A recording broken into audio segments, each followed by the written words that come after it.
Anybody can do this. Anybody. Magic is no respecter of persons. It does not care who you are. If you are willing to open yourself and to learn, it is here for you.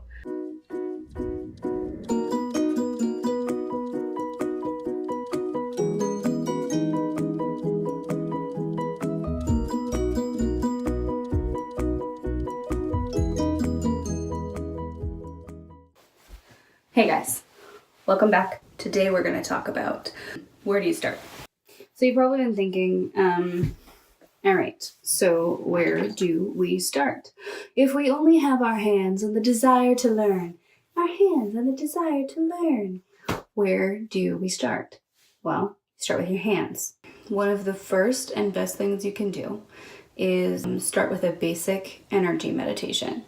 This is not the kind of meditation that you think of when you think of like martial arts videos where people sit for hours on end not being able to move, or when you think of monks who do yoga to fortify their bodies so that my whole life is falling down, who fortify their bodies so that they can sit for hours and hours and hours on end in a meditative pose. This is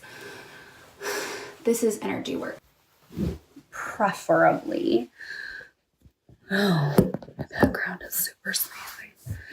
Okay, so preferably what you want to do is start in a comfortable position on the floor, outside, or in your bedroom, or wherever you feel the most comfortable, connected to the universe, connected to the universal power, connected to the earth. If you know what the power is that you feel that you connect to already, that is great. If not, then just imagine connecting to an intricate network. We call these ley lines. An intricate network of energetic veins that run throughout the earth. So imagine that the world that we are standing on has a lattice work, or like a superhighway of energy, like fingers just reaching all around. So when you sit, I like to meditate sitting cross-legged. I usually put my palms up and lay them on my knees and get comfortable. Close your eyes. Visualize that energy from the earth reaching up toward you where your spine is touching the earth. So at your root chakra, visualize it reaching up and filling and opening all 7 of your main chakras, and then reaching out and filling your whole body, and then circulating. This is the first thing that you want to do. You want to do this at the beginning of every working if you possibly can, so that you can connect to the universal energy, and so that when you do a working, you're not just relying only on the energy stores that you have in your body, so that you don't wear yourself out. This is very important, because if you only rely on the energy stores that you have in your body at the time, even if you're doing something that seems small and like it wouldn't take a lot of energy, the amount of intent that you put into something, the amount of will or the amount of emotion that you have attached to a working can really take it out of you.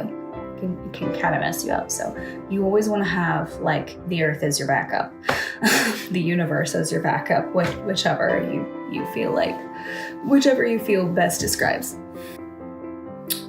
Visualize this energy filling your body.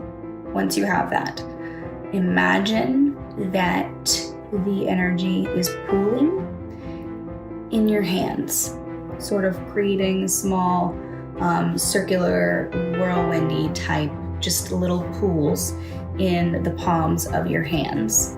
You might not feel the sensation immediately, but with practice and time, you definitely will. You will feel the energy connect to your root chakra. You'll feel the energy move throughout your body, and then you will feel it pool in your hands. Now, this is the energy that you use for your spell work. The energy that is in your hands, usually you'll gather more of it in your dominant hand. So if you're dominant left hand, dominant right hand. Whoa, that was super backward. That will be the hand that you will be most likely to use and you will end up outputting more energy from that hand. A good way to practice moving the energy, moving the magic with your intent for your spellcraft is to do this meditation, to get the energy moving all throughout your body, pooling in the center of your hands. The next step would be to visualize, say you're left-handed. Visualize that energy without it cutting off from the rest of your body. Visualize it becoming a sphere, a moving, living sphere of energy in your hand that is not completely attached to your palm. So if you've ever seen like Avatar: The Last Airbender, like imagine like a swirling ball of water or whatever you need to. This is energy that has no element, it doesn't have a color, unless you see that it has a color. If you see that it has a color, that's an important thing to take note of. You might want to write that down. After you're done with these meditations, you might want to journal about them. You might want to write down your experiences, what you felt, if you saw anything, if you visualized anything you didn't expect, just the experience in general. It doesn't have to be very long, just a couple of sentences, maybe the date, so that you can chronicle your practice. So once you feel like you have a pretty good sphere, now mind you, this could take a while. Don't get upset if this doesn't happen the first time. This took me weeks of constant work when I first started. In the very beginning, long ago in high school. So my attention span probably wasn't the greatest, but anybody can do this. Anybody. Magic is no respecter of persons. It does not care who you are. If you are willing to open yourself and to learn, it is here for you.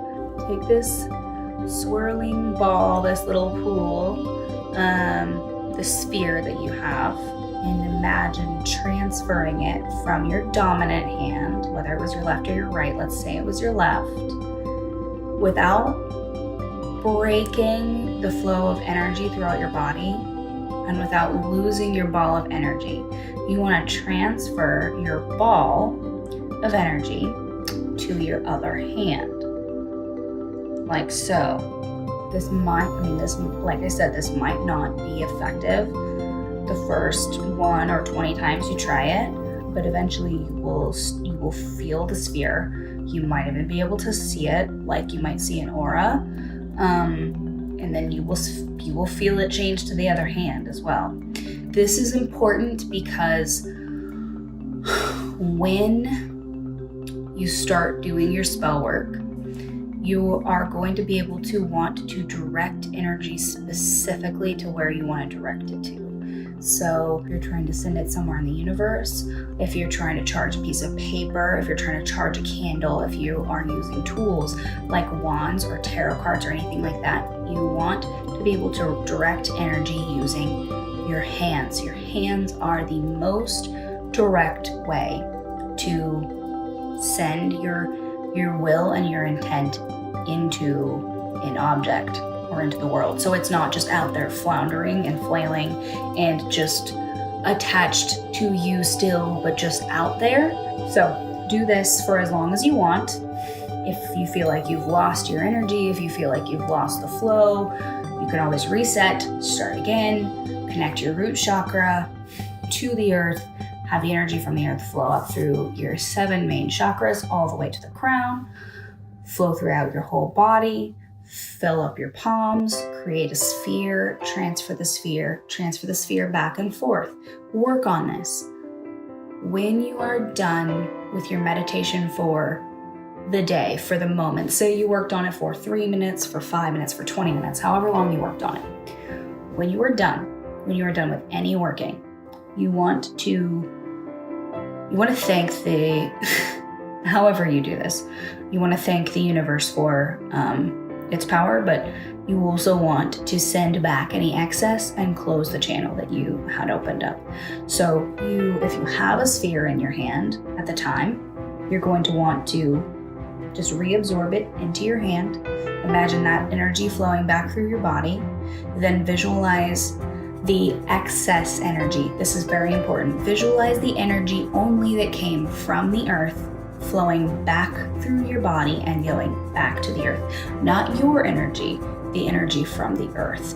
If you visualize your energy going to the earth, you'll end up being very tired. You don't want to do that. You want to visualize the energy that you borrowed from the earth going back through your body, your chakras shutting down one at a time, starting at the crown, working all the way down through your 7 main chakras, leaving the root chakra, going back down into the earth below you, and that point of contact where your spine, the seat of your spine, met the earth. You want to imagine that that is now disconnected, and you are a single entity and the earth is a single entity, and you can now stand and be your own entity away from the living energy that is the earth. It is important to do this at the end of any working where you are borrowing energy from the earth or from the universe, because if you don't, there can be consequences if you don't shut off that flow. If you would like to talk more about what can happen if you don't shut that, if you don't return the energy back, or if you don't shut that energy down, we can definitely do that. Leave your questions and comments below. If you try this exercise, please tell me how long you tried it for. Tell me what your experience was. I want to hear about it. Tell me if your energy had a color. Tell me if you felt anything. Tell me what you saw. I would love to be. I am so excited to be on this journey with you. So leave your comments below. Tell me all about your experience with this exercise. Don't forget to like, comment, and subscribe to this video. There will be more coming soon.